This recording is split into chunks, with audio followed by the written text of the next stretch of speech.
Hi guys, welcome to Throzone.com. This is Mohit Soni. It's been absolutely pouring in terms of rains and in terms of sedans, but the king of the sedan has always been a Honda City. Be it the hearts, the minds or the sales numbers, they've already and always targeted the fact that the Honda City is the segment benchmark when it comes to getting the right sedan in this C segment. This is the brand new Honda City. This is not a facelift, this is an all new model, and there has been substantial change inside out of this car. So let me tell you more about this diesel version that we are driving here. We'll drive the petrol, manual and automatic, and let you know more about it in rather suitable conditions than right now. But let's begin with the design as always. That's the grille. It looks very much city inspired. It's in line with the Honda's international styling design language. This car is obviously sold in many countries apart from India. That's the headlamp that has always been in question ever since it was unveiled. It looks pretty good. It's all LED. In terms of spread and illumination, it's pretty good. Widespread is good. I think as always the LEDs, they don't go that far away in terms of reach in a vertical way, but in terms of width they are good in terms of illumination and spread. The fog lamps also, as you can see, gets the LED treatment. It always looks complete. Some cars do end up giving halogen fog lamps, but nevertheless Honda has gone here full LED. That does give it a very cool look to the entire front end. The bumper is also chiseled in a very nice way. Coming to the side, again we see similar alloy wheels that we saw in the previous generation, but there has been obviously there is a difference between both of them. Side profile, well, it's a hit or a miss. You may like it, you may not like it, but I think it will grow on you on time, because I've been seeing pictures for the last couple of months and the car is finally here. This is the 4th day. I think it's doing really well. I think in brighter colors, just like silver or white, it should pop out even more and give you that feel, good look feel. What is even more important is the tail lamp here. Clearly, you know, before I say the fact that it's inspired from the BMW 3 Series, which was launched a year and a half ago, something like that, and it's pretty much inspired by that whole idea, and it looks good. I don't think it suits the profile of the car, but nevertheless, let's get into the boot. And as you can see, it gets camera with guidelines, sensors as well, and that is the boot. Pretty big, nice. There is enough space for good amount of baggage here, and that's how it closes.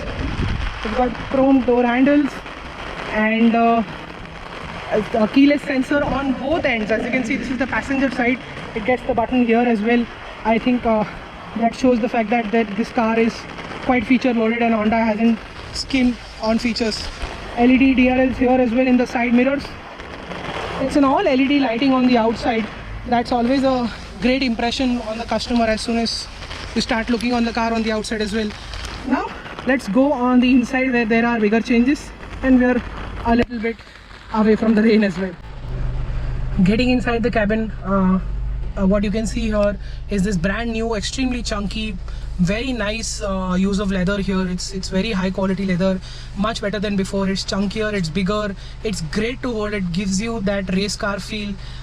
Despite it's a very everyday sedan, it just feels very, very sporty. I love the new steering wheel. I love the fact that it's got piano black finish here. The buttons feels very high quality. They are tactile, they're haptic enough, they send you the right feel. They've got a lot of things here itself. You've got the call button here. This is for the voice command. This is entirely for cruise control. This home button here takes you into the tachometer, which again also looks very impressive, and let me say a little bit inspired from BMW here as well. You can see the tachometer here. Once you press that, you can see the clock and the tachometer, but you press home again here and you will see a range of options which can be controlled via the scroller. So there is range and fuel, and in range and fuel, when you scroll, you can see the amount of trip, both trip meters. And as you can see, it's been giving us 16.7 kilometers to the liter. 16.7 was earlier, now it's 16.4 in the city, and that's fantastic for a diesel as always. We've done 210 kilometers on it right now. We're going to do a bit more before we give the car away. Again, then we press the home button again, you see the speed and time. This is so easy, so really well done that I can explain so quickly. You can get used to it very quickly. That's the G meter. That's really fun to have when you're on the twisty and when you're driving hard. We certainly did enjoy this feature when we were in the Ghat section. This is the setting part.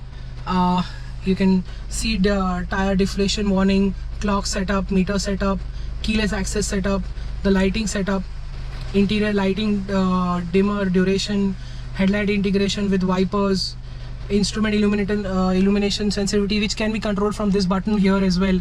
So if you see, let me go back and press this button, you can see that very nicely done effect for the bulb light, and it looks really impressive. You can customize the display as well, so from here, and I think it's pretty well done. That's the fuel gauge, odometer, the temperature outside, and the clocks. I think they all look really good. I think it's a welcome addition. The Hyundai Verna also got some meters, but I think these meters are much better than those. They look really light. They look analog, but they are digital, and I think that's one of the best features. Honda has nailed it just right. It gets intermittent wipers as well. A very cool looking start stop button which is illuminated. It's always usually seen in higher sportier Hondas. It's made it to this normal sedan as well. This is my favorite feature of the lot. And what you can see here is this button, which is the lane watch button. Once you press it, you can see the fact that I can see guidelines with the left camera coming in. So every time I use the indicator, let me switch it off. As you can see, I just switched it off, and the moment I put a left button, that comes up. I think that's a great feature. You don't need to look entirely over there. You're getting a camera. Even in the rains, it's been really good. So that's one of the features that one of the highlights that you look forward to, when whether it will work in the rains or not. It's raining right now and we've tested that. This is this part of the screen where we are very impressed as well. The Digipad 2.0, it's very good. You get a good quality sound system, not great. I think it's pretty good for the car of this size, and you can switch it off like this. There are apps, there are settings for everything. It's so easy, so tactile. It works really well, and you've got all the settings here. You can choose between them. You can change audio settings, and these are the AC controls here. They are finally knobs, which is very impressive and very easy to use. They're illuminated, and they've got this knurl effect, even with not with plastic, not with steel, but it's with plastic, but nevertheless it's still very impressive. Till 24.5 it's cool. Till once you reach 25.5 it gets hot. And yeah, that's the AC circulation. 12 volt walk socket here, one for the mobile, one for your other devices. You can keep your mobile here if it's not big. This wouldn't house the huge mobiles that are in trend right now. These are the cup holders here. There's space to keep some stuff here. You can keep some stuff here as well, and that's the center armrest space. Quite a lot of space here. You can chuck a lot of things inside. Glove box, pretty big. It has a first aid kit in it along with some papers. Quality of the cabin, I see it's the right word and the appropriate word I would use for this overall dashboard, and the leather and the wood that is being used here. I can finally say the Honda City looks plush. Everything feels very smooth, very soft. The layers and the way everything is coming down, and the slab way, the use of slab type boxing, that's like the panels that are used here, the very large air vents, it gives it a very plush look. I think finally the Honda City is plush, and that's the reason why it's been gaining a lot of momentum in terms of inquiries, and it's really high on quality this time. The leather, I love this leather, the way it feels. I don't know how it will age, but it certainly feels very high quality, and so that means that it should last quite long. You've got that same effect here as well as here. It's pretty good. That's the kind of buttons you have here. These buttons also feel very positive now. They don't feel cheap. Honda has made sure there is a lot of attention to detail. There are tweeters here as well. In terms of safety, you get 6 airbags, and the all important and favorite Indian market favorite sunroof. You get that, which can be controlled from here. This shade of course is manual, and yeah, now let's jump to the most important part of the City as always, which is the rear seat space.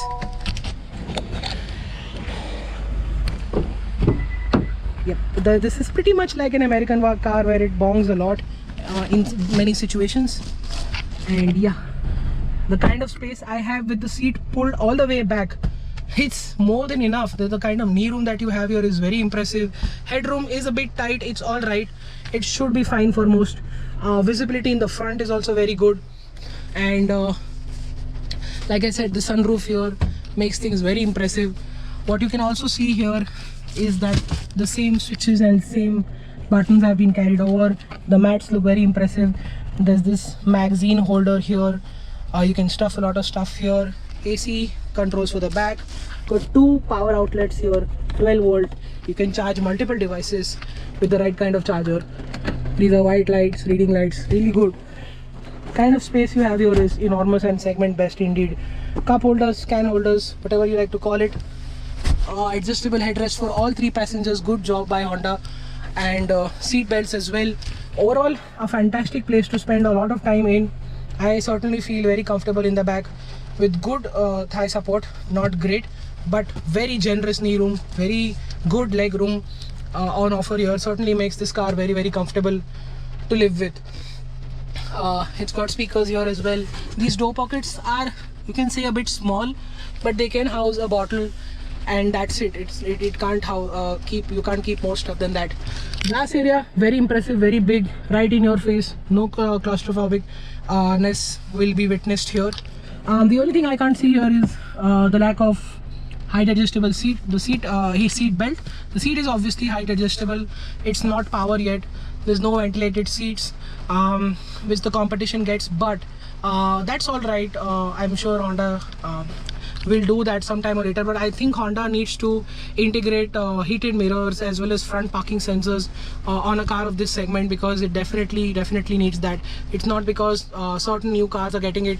These features have been in the market for over the last 10 years in certain other cars. I think Honda should incorporate in this in their most popular model. Overall, a very nice interior. Thumbs up from our end in terms of the way the quality is, the way the space is, the kind of features are on offer. There's a lot of safety features. There's a lot of features that I explained earlier. Overall, one of the best cabins of any C segment sedan. And now let's discuss the driving part. Here is the Honda City with a diesel engine and a 6-speed manual gearbox. We particularly like the new gearbox. It shifts very positively. It goes through the gates really well. It doesn't feel flimsy as before. It feels very solid. We love the fact that the gearbox has changed for the good. The clutch is light. The steering is light and precise at traffic speed, but it can feel a bit heavy at heavier parking speeds. It's also very great to hold this time, and the ergonomics while driving the car has been great. The A-pillar does not intrude much. There is great visibility all around. Talking about driving, well, let's talk about the suspension and the chassis setup. Honda says that they have stiffened up the chassis, and you can feel that, but what you can also feel that is the spring rate, which has been softened down to make the car more comfort oriented. I think that's done to make sure that it takes our roads really well, and also because we know for a fact that there is a sportier Honda City coming in. The turbo petrol motor with a manual gearbox or automatic gearbox could come, and that could have a sportier setup. The spring rates could go higher and stiffer, so that would make that city even more fun to ride than what it is right now. It is good, but it could have been better. The purposely engineered spring setup here, uh, kind of doesn't make things right with the enthusiast, but if your sportier car is coming in, then we are ready to forgive for that aspect. The tires on the Honda City, they're on the skinnier side. There's this narrow setup that Honda continues to follow every single time. It feels very stable. Ride quality is also very good, but Honda could have given slightly bigger rubber and stiffened the suspension in that way, but Honda's chosen this setup which is comfortable and does inspire confidence, and it is very stable on the highway as well. And it takes bad roads at slow speeds, medium speeds really well. Steering, I said, it's heavier at parking speeds. It's light and precise most of the time. It weighs up decently well on the highway. Not the best steering on the highway that we expect from city every single time, but again, this city is on the comfier side. Brakes are good. Pedal bite is also very impressive. Body roll is there, but it's still in a very controlled manner. It doesn't scare you, or it doesn't scare the driver or the passengers in the car, and you can enthusiastically corner without scaring yourself. So that's how the city has been like to drive. we'll be driving the petrol variants, and we'll let you know more about that, because there is going to be a big change in the way how an engine transforms the driving setup, the chassis setup of the car. So we'll let you know more about that. For now, this is our driving impression of the Honda City. So thank you so much for watching this video, guys. Hit that notification bell, subscribe to our channel, like this video, comment if you want to ask anything, and do not forget to subscribe to our channel. Thank you so much for watching, and goodbye.